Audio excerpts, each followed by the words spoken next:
खुशी से कह सकते हैं कि हमारी इकॉनमी आज तरक्की पे है। मैं इनके साथ वज़ीर था इनकी हुकूमत में, और रिन्यूएबल एनर्जी को पहली दफ़ा हिंदुस्तान में रिकग्नाइज़ किया गया। ये वो एनर्जी है जो मैं समझता हूँ आगे के लिए सबसे बड़ी मुफीद होगी, न सिर्फ हिंदुस्तान के लिए बल्कि सारी दुनिया के लिए। मैं अपनी तरफ से, अपनी जमात की तरफ से, अपने ख़ानदान की तरफ से उन्हें श्रद्धांजलि पेश करता हूँ और उम्मीद करता हूँ कि जो काम छोड़ गए हैं बाकी वो हम लोग और दूसरे उसको पूरा कर सकेंगे और इस मुल्क को आगे ले सकें और भाईचारा रखें देशों के साथ।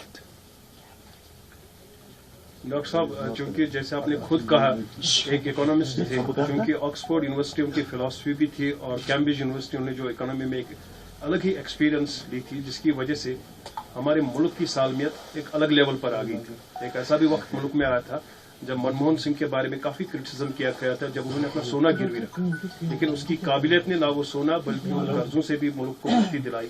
मुल्क के साथ साथ डॉक्टर मनमोहन सिंह की कितनी एक नजरिया जो अलग दूर अंदेशी थी, जम्मू कश्मीर के हवाले से अगर बात करेंगे, यहाँ की मैशत को एक अलग मकाम खड़ा कर दिया और यहाँ की जो पोलिटिकल अनस्टेबिलिटी कभी रही है उसमें भी एक कलीदी रोल रहा है। शायद वो दौर दोबारा वापस नहीं आएगा जो उनके वक्त डायलॉग प्रोसेस भी हुआ था। बिल्कुल सही कहा आपने। बल्कि मैं ये भी कहूँगा कि हमारे भाई पंडित भाई जो यहाँ से गए थे और किसी ने भी कोई बड़ा कदम उठाया उनको वापस लाने का, उनकी मुश्किलात को जम्मू में दूर करने का, वो मनमोहन सिंह जी की हुकूमत में उन्होंने किया। करीबन 3000 से ज़्यादा शायद उनके बच्चों को यहाँ नौकरी दी कि वो घर आ सकें। उनके लिए जगती जैसा एक कॉलोनी खड़ी जहाँ वो आराम से रह सकेंगे जब तक वापस आ सकें। उनकी बहुत सी बातें हैं। मैं तो समझता हूँ इकबाल का ये शेर बहुत सही है, निगाह बुलंद नज़र परसोज है रख्त सफ़र मेरे कारवां के लिए। ऐसे लोग बहुत कम पैदा होते हैं और वही जो काम करते हैं उन्हीं के बारे में क्रिटिसिज्म होता है।